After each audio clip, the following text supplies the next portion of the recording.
Sa version kong inabraw, napakalasa, malinamnam yung sabaw, mapapawaw ka talaga sa higop ng sabaw. Napakasarap naman kasi ng sabaw guys at malinamnam. Mapapasigaw ka talagang kanin is life. Kalabasa guys, siniwa ko na ng ganyang kalalaki. Sa patula naman, pahaba na medyo maliit guys. Tapos yung okra, tinanggal ko lang yung pinakatangkay, bulaklak ng kalabasa. Tanggalin lang natin yung dinadapuan ng bubuyog dahil kapag sinali natin yan sa ating lulutuin, magiging mapait yung sabaw. Sa pagtatanggal naman, ikutin nyo lang yung pinakadulot, saka nyo ngayon hilain para matanggal nyo yung dinadapuan ng bubuyog. Mas maraming malunggay, mas masarap. Tapos kamatis guys, 3 piraso yung ginamit ko. Tapos umpisahan natin ang pag-isa, kaunting mantika lang guys ha. Tapos ilagay na natin yung kamatis, gisahin na natin ng maigi. Tapos bagoong mga 5 kutsara. Ito ang sekreto ko guys kung bakit masarap yung inabraw ko. Ginigisa ko ng maigi yung bagoong. Tapos ilagay natin yung kalabasa, tubig 1 litro, pangpalasa, bitchin. Saka natin pakukuluan sa loob ng 5 minuto. Shoutout nga pala sa ating mga kababayang OFW sa palagi niyong panonood. Maraming salamat. Mag-ingat po kayo palagi dyan kung saang bansa man kayo. Kapag nailagay na natin yung okra sa kapatola, pakuluan lang natin sa loob ng 3 minuto. Saka natin ilagay yung malunggay, saka bulaklak ng kalabasa. Pakukuluan lang natin yan sa loob ng 1 minuto. Haluin lang natin guys ha, hanggang lumamog yung malunggay sa kabulaklak ng kalabasa, yung ganyang pagkaluto guys. So naku guys, napakasarap talaga ng sabaw niyan. Experience nyo ba kapag hindi nyo ginisa yung bagoong tapos higupin nyo yung sabaw ng inabraw, gumuguhit yung alat sa lalamunan nyo. Kaya minsan nangangati yung lalamunan nyo kapag hindi nyo ginisa yung bagoong. Yan ang sikreto ko guys kung bakit napakasmooth yung sabaw ng inabraw ko. Kapag hinihigop mo, walang sumasabit sa lalamunan mo. Maraming salamat nga pala sa ating mga followers sa palagi niyong panonood. Mag-ingat po kayo palagi dyan kung saang lugar man kayo.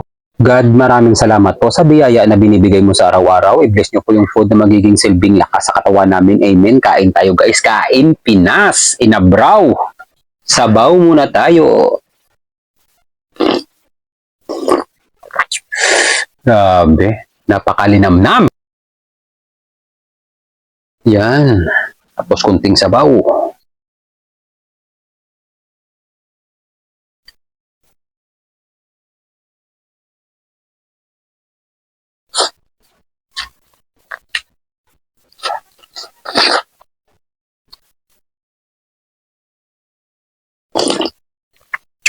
Sulit ng lasa guys.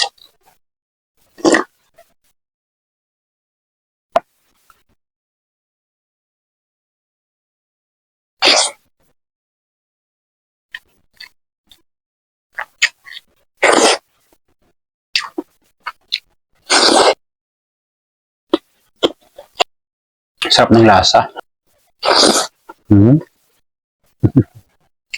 Pangpalakas guys. Gulay-gulay din pag may time.